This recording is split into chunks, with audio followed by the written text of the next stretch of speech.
তো আমি যদি লক্ষ্য কৰোঁ ৰাজ্যখনৰ মাননীয় মুখ্যমন্ত্ৰী ডাঙৰীয়াৰ লগতে পঞ্চায়ত বিভাগৰ মাননীয় মন্ত্ৰী ডাঙৰীয়াই সময়ে সময়ে পঞ্চায়তৰ কথা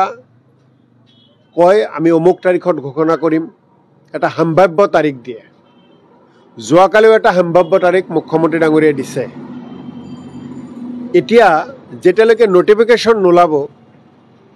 যেতিয়ালৈকে আনুষ্ঠানিকভাৱে অধিসূচনা জাৰি নহ'ব ইলেকশ্যনৰ তেতিয়ালৈকে আমি বিশ্বাস কৰিব পৰা নাই যে পঞ্চায়ত ইলেকশ্যন পাতিব আমি কংগ্ৰেছ দল সম্পূৰ্ণভাৱে সাজু হৈ আছোঁ পঞ্চায়ত নিৰ্বাচনৰ ৰণৰ যুঁজ দিবলৈ আমাৰ বুথ লেভেলৰ পৰা আৰম্ভ কৰি প্ৰদেশ কংগ্ৰেছ পৰ্যন্ত সকলোৱে সাজু পঞ্চায়ত নিৰ্বাচন পাতিব লাগে আৰু পঞ্চায়ত নিৰ্বাচন আমি আমাৰ দলীয় ফালৰ পৰা ভালকৈ আমি খেলিম আৰু আমি ৰাজ্যখনৰ জনতাৰ আশীৰ্বাদত আমি জয়যুক্ত হ'ম পঞ্চায়ত নিৰ্বাচনত পঞ্চায়ত নিৰ্বাচনত আমি ৰাজ্যিক ভিত্তিত কোনো আমি ধৰণৰ কাৰো লগত আমি মিত্ৰতা নকৰোঁ কিন্তু জিলা পৰ্যায়ত বা ব্লক পৰ্যায়ত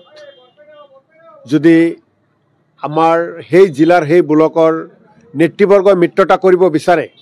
তাৰ প্ৰপ'জেল আমাৰ প্ৰদেশ কংগ্ৰেছলৈ প্ৰেৰণ কৰিব আৰু তাৰপিছত তাক লৈ আমি চিন্তা চৰ্চা কৰিম চাওক মই অখিল গগৈ ডাঙৰীয়াৰ এই কথাবিলাকৰ ওপৰত কোনো মন্তব্য নিদিওঁ কিন্তু এটা কথা আপোনালোকক কওঁ যিসকলে ২৬ত বিজেপিক অসমৰ ক্ষমতাৰ পৰা বিদায় দিব বিচাৰে সকলোৱে এটা কথাই আহ্বান কৰে